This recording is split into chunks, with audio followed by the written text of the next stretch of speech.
Hello' everyone, মই সকলোকে মোৰ ছেল্ফ ইমপ্ৰুভমেণ্ট চেলেঞ্জলৈ স্বাগতম জনাইছোঁ আৰু আজি হৈছে 7 নম্বৰটো দিন। সোনকালে উঠাৰ পৰা কিন্তু মোৰ মনটো ভাল লাগি থাকিবলৈ লৈছে। নিজৰ বাবে অকলশৰীয়া সময়খিনি আমাক সকলোৰে বাবে বহুত প্ৰয়োজন, বিশেষকৈ মহিলাসকলৰ কাৰণে। আগতে মোৰ কি হয়, দেৰিকৈ উঠোঁ, কামবোৰ সময়ত নহয়গৈ আৰু পানী কওক, চাহ কওক, একো অলপমান শান্তিত বহি খাবলৈ নাপাওঁ।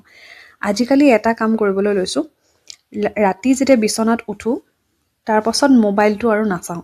মোবাইলটো আঁতৰতে থওঁ, যাতে মোবাইলটো চাব মন গ'লেও মই চাব নোৱাৰোঁ। আৰু এই ট্ৰিক্সটোৱে মোক বিশ্বাস কৰক যথেষ্টখিনি হেল্প কৰিছে। ৰাতিৰ টোপনিটো বহুত ধুনীয়া হৈছে আৰু মানে এলাৰ্ম বজাৰ অকণমান আগে আগে মই সাৰ পাওঁ, কিন্তু এলাৰ্মটো বাজিলেহে মই উঠোঁ বাৰু দেই। এই যে মই অকলশৰে যে ৰাতিপুৱা সময়খিনি কটাওঁ, এই সময়খিনিয়ে মোৰ গোটেই দিনটোলৈ মাইণ্ডটো ফ্ৰেছ কৰি ৰাখিবলৈ লৈছে।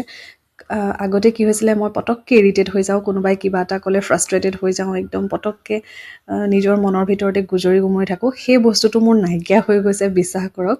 গতিকে আপুনিও যদি ভাবিছে সোনকালে উঠাৰ প্ৰেক্টিছ কৰিম, নিজক সময় দিম, তেনেহ'লে এতিয়াই ষ্টাৰ্ট কৰক।